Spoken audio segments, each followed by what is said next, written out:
बच्चों, UP board कक्षा 10 गणित का सिलेबस 2025 का आ चुका है। अभी अभी आपने 2024 की एग्जाम दी है, जिसका रिजल्ट अभी नहीं आया है, आने वाला है। और 2025 का सिलेबस आ चुका है। 1 अप्रैल से आपकी नई कक्षाएं भी शुरू हो जाएंगी। तो जो बच्चे भी कक्षा 9 से पास करके कक्षा 10 में जा रहे हैं, वो इस सिलेबस को जरूर देखें। उन्हें पता चल जाएगा कि 2025 की बोर्ड की परीक्षा देने के लिए उन्हें कौन कौन से टॉपिक पढ़ना है और उन टॉपिक से किन किन प्रश्नों की, किन किन पॉइंट्स की तैयारी करनी है। हम बहुत ही आपको आसान भाषा में समझाएंगे, आप आसानी से इसको समझ सकते हैं। जैसे कक्षा 10 गणित का जो पहला टॉपिक है, जिसको एक इकाई 1 बोलते हैं, उसमें सिर्फ आपका एक चैप्टर है जिसका कि नाम है वास्तविक संख्याएं। और इस चैप्टर से आपका आएगा 5 नंबर का। यह आपका वास्तविक संख्याएं हैं, इससे आएगा आपका 5 अंक का। लेकिन सवाल यह है कि इससे आपको पढ़ना क्या क्या है। इससे आपको सिर्फ 3 चीजें पढ़ना है। पहली चीज आपको पढ़ना है कि अंक गणित का आधारभूत प्रमेय। ये सुनने में बड़ा अजीब शब्द लग रहा है कि अंक गणित का आधारभूत प्रमेय क्या है, लेकिन इसका मतलब सिर्फ ये है कि किसी भी प्राकृतिक संख्या का गुणनखंड करना। 1 से लेके इनफाइनाइट तक सभी प्राकृतिक संख्याएं होती हैं। जैसे फॉर एग्जाम्पल ये कोई संख्या 12 लिखी है, 12 का गुणनखंड आप करेंगे 2 गुणित 2 गुणित 3। तो क्या है? अभाज्य गुणनखंड। बस सिर्फ इतनी सी बात है। सुनने में बड़ा अजीब लगता है ये आधारभूत प्रमेय क्या है। बच्चों को बड़ा अजीब लगता है कि ये कौन सी आफत है, लेकिन इसका मतलब सिर्फ ये है कि किसी भी प्राकृतिक संख्या का अभाज्य गुणनखंड करना। दूसरा आपको टॉपिक पढ़ना है कि बिना भाग किए शांत और अशांत बताना। ये पूछा जाता है पेपर में कि कौन संख्या शांत है और कौन संख्या अशांत है। तीसरा आपको इसमें पॉइंट ये पढ़ना है कि सिद्ध कीजिए कि √2, √3, √5 अपरिमेय संख्या है। अगर आप इतना पढ़ लेते हैं तो वास्तविक संख्या का चैप्टर आपका कंप्लीट हो जाता है और आपके यहां से 5 अंक जो है पूरे हो जाते हैं। बच्चों, इकाई 2 जो आपकी है ये है बीजगणित। और इस बीजगणित से आपके 18 अंक के क्वेश्चन आएंगे। कितने आएंगे? 18 अंक के। अब बीजगणित में आपको 4 चैप्टर पढ़ने हैं। पहला बहुपद, दूसरा 2 चरों के रैखिक समीकरण, 2 चर वाला रैखिक समीकरण युग्म, और तीसरा पढ़ना है आपको द्विघात समीकरण, और चौथा पढ़ना है समांतर श्रेणी। ये 4 चैप्टर मिला के बीजगणित बनती है पूरी, और इससे 18 अंक के प्रश्न आपसे यूपी बोर्ड 2025 की परीक्षा में पूछे जाएंगे। तो हर चैप्टर से क्या पढ़ना है ये हम आपको आसान भाषा में समझाते हैं। तो जैसे पहला चैप्टर है बहुपद। बहुपद से आपको पढ़ना है शून्यांकों तथा गुणांकों के बीच संबंध। शून्यांक अगर अल्फा और बीटा है तो अल्फा प्लस बीटा बराबर होता है -b/a, और अल्फा बीटा बराबर होता है c/a।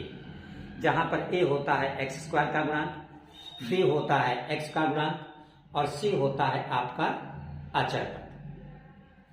उसके बाद आपको दूसरा चैप्टर जो है 2 चर वाला रैखिक समीकरण युग्म।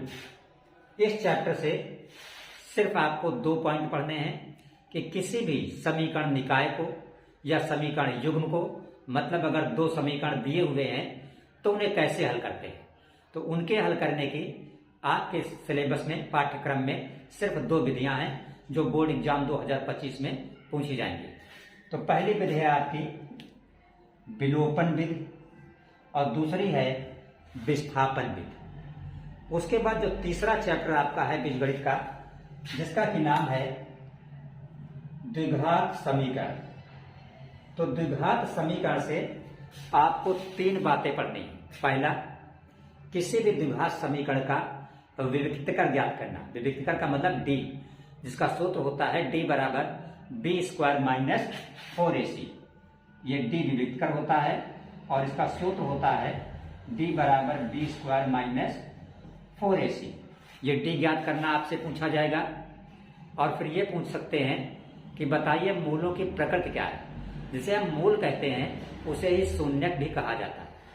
मूलों की प्रकृति का मतलब आपको बताना होता है कि बताइए मूल वास्तविक हैं कि वास्तविक समान और भिन्न भिन्न हैं या मूल काल्पनिक है, तो वो भी डी निकाल के ही पता चल जाता है। हम जब 1 अप्रैल से क्लासेस शुरू करेंगे तो आपको हर पॉइंट एक्सप्लेन करेंगे। आप हमसे ऑनलाइन ऑफलाइन भी जुड़ सकते हैं। तो द्विघात समीकरण में पहली चीज आपको पढ़ना है कि व्यक्तिकार ज्ञात करना, दूसरा मूलों की प्रकृति बताना, और द्विघात समीकरण का जो तीसरा पॉइंट है, अगर आपको शून्य मतलब मूल दिए हुए हैं तो द्विघात समीकरण बनाना होता है। पेपर में इस टाइप का क्वेश्चन भी आता है। अब चौथा नंबर आपका है समांतर श्रेणी। समांतर श्रेणी से आपको सिर्फ 3 चीजें जो है देखना है। पहला, ये कैसे पहचानते हैं कि दिया हुआ प्रश्न जो है वो समांतर श्रेणी में है। दूसरा, किसी भी समांतर श्रेणी का nवां पद ज्ञात करना, और तीसरा, किसी भी समांतर श्रेणी के n पदों का योगफल ज्ञात करना। तो इस तरह हमने आपको बताया 4 चैप्टर। पहला बहुपद, दूसरा 2 चर वाला रैखिक समीकरण युग्म, तीसरा द्विघात समीकरण, चौथा समांतर श्रेणी, और इनके पॉइंट भी बताया कि इन चारों के कौन कौन से पॉइंट्स तैयार करते हैं। अगर आप इतना कंप्लीट करते हैं तो ये आपके 18 अंक यहाँ से पक्के हो जाते हैं बोर्ड एग्जाम 2025 के लिए। इकाई 3 में आपका निर्देशांक ज्यामिति है, और इसमें आपको पढ़ना क्या है? आपको पढ़ना है इसमें 2 बिंदुओं के बीच की दूरी ज्ञात करना, जिसका कि यहाँ पे सूत्र लिखा हुआ है d बराबर √x1 - x2 का whole square plus y1 - y2 का होल स्क्वायर। और दूसरा इसमें पढ़ना है आपको विभाजन बिंदु का सूत्र। तो विभाजन सूत्र जो आपका होता है ये लिखा हुआ है h बराबर m1x2 प्लस m2x1 बटे m1 प्लस m2, और k बराबर m1y2 प्लस m2y1 बटे m1 प्लस m2। इतना आप पढ़ लेंगे तो निर्देशांक ज्यामिति से आपका जो आएगा वो 5 अंक का आएगा। ये 5 अंक यहाँ से आपके पक्के हो सकते हैं। इकाई नंबर 4 आपकी है ज्योमेट्री, और ये आपके बोर्ड एग्जाम में आएगी 10 अंक की। और इससे आपको 2 चीजें पढ़ना है। एक, त्रिभुज पर आधारित प्रश्न होंगे, और दूसरा वृत्त की स्पर्श रेखाओं पर आधारित प्रश्न होंगे। तो सबसे पहले हम समझते हैं त्रिभुज पर आधारित प्रश्न। तो इसमें सबसे पहले आपको समरूप त्रिभुज की परिभाषा और उदाहरण पढ़ने हैं। उसके बाद आपको पढ़ना है कि समरूप त्रिभुज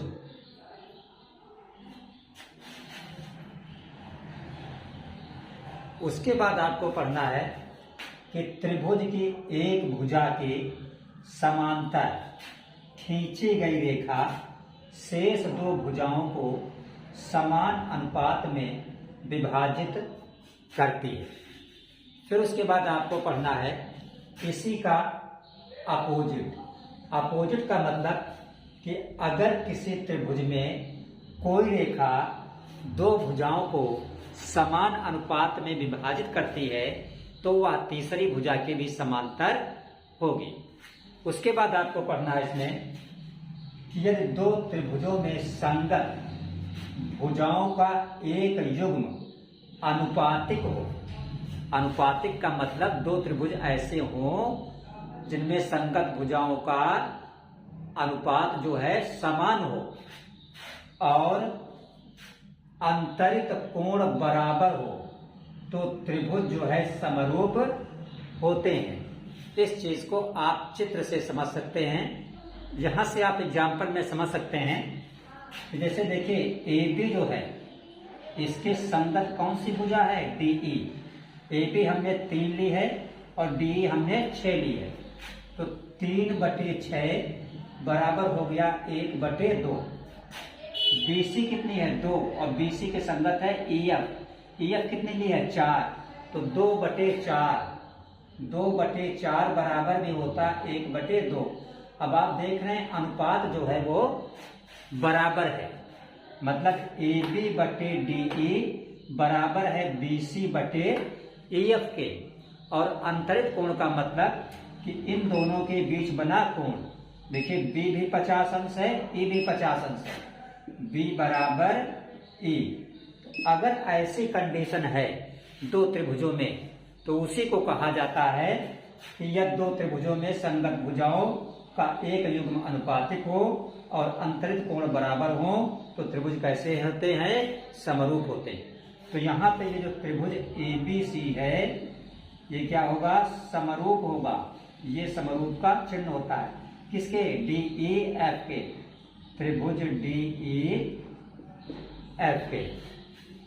इसी त्रिभुज में जो आपको अगला पॉइंट पढ़ना है वो आपका लिखा हुआ है कि यदि दो त्रिभुजों में संगत कोण का एक युग्म बराबर हो और उनकी संगत भुजाएं अनुपातिक हों, तो त्रिभुज समरूप होते हैं। और त्रिभुज में लास्ट पॉइंट आपको पढ़ना है कि एक त्रिभुज का एक कोण दूसरे त्रिभुज के संगत कोण के बराबर हो तथा उनकी संगत भुजाएं अनुपातिक हों। अनुपातिक का मतलब समान अनुपात में हो, तब भी दोनों त्रिभुज समरूप होते हैं। ज्योमेट्री में ही त्रिभुज के बाद अगला टॉपिक आपको वृत्त समझना है, और वृत्त में आपको सिर्फ 2 पॉइंट तैयार करना है। पहला पॉइंट, वृत्त की जो स्पर्श रेखा होती है वो स्पर्श बिंदु से होकर जाने वाली त्रिज्या पर लंब होती है। इसका मतलब ये आपको सिद्ध करना होगा कि जैसे मान लो ये कोई वृत्त है और ये बिंदु हो गया P, तो ये P बिंदु पर क्या होगा? स्पर्श रेखा। ये इसका केंद्र है O, तो OP क्या हो गई? त्रिज्या। तो इसका मतलब ये है कि जो OP त्रिज्या है ये इस स्पर्श रेखा पर क्या होती है? लंब। लंब का मतलब 90 अंश। ये सिद्ध करना होता है। पहले पॉइंट का मतलब ये है। दूसरा आपको ये पढ़ना है इसमें कि वृत्त में किसी भी बाहरी बिंदु से खींची गई जो दो स्पर्श रेखाएं होती हैं वो दोनों लंबाई में बराबर होती हैं। इसको आप इस तरह समझ सकते हैं कि जैसे मान लो ये कोई वृत्त है और ये कोई बाहर बिंदु है। ये हो गया वृत्त का केंद्र O, ये बाहर हो गया बिंदु P। तो इस पे स्पर्श रेखा जो खींची जाएगी PA और PB, तो ये PA और PB जो है ये लंबाई में हमेशा क्या होती हैं? बराबर होती हैं। बट आपको इसको सिद्ध करना होता है। इकाई 5 आपका है त्रिकोणमिति, और त्रिकोणमिति से आपके 12 अंक के 12 मार्क्स के क्वेश्चन आएंगे। इसके लिए आपको 3 टॉपिक तैयार करने होंगे। पहला टॉपिक त्रिकोणमिति अनुपात। किसी भी समकोण त्रिभुज में त्रिकोणमिति अनुपात ज्ञात करना। केवल किसके लिए? 0 अंश के लिए, 30 अंश, 45 अंश, 60 अंश और 90 अंश के लिए। दूसरा पॉइंट आपको तैयार करना है sin square theta plus cos square theta को स्थापित करना और इसका अनुप्रयोग। तीसरा पॉइंट आपको तैयार करना है ऊंचाई और दूरी, और इस पे जो क्वेश्चन आएंगे वो सिर्फ 30 अंश, 45 अंश और 60 अंश पर आधारित प्रश्न होंगे। इकाई 6 जो आपकी है ये मेंसुरेशन है, ठोस ज्यामिति, और इससे आपके 10 अंक के प्रश्न आएंगे। इसमें पढ़ना क्या है आपको? इसमें नंबर 1 पे आपको ये पढ़ना है कि किसी भी वृत्त के त्रिज्यखंड और वृत्तखंड का क्षेत्रफल ज्ञात करना। उसके बाद फिर आपको तैयार करना है पृष्ठीय क्षेत्रफल और आयतन। किसका पृष्ठीय क्षेत्रफल और आयतन? घन का, घनाभ का, गोले का, अर्धगोले का, लंबवृत्तीय बेलन का और लंबवृत्तीय शंकु का। और इस पर आधारित प्रश्न और मिश्रित प्रश्न किस टाइप के? कि 2 भिन्न तरह का संयोजन। जैसे मान लो इस टाइप का क्वेश्चन होता है कि ये आपका एक अर्धगोला है और इस पर जो है आपका क्या खड़ा है?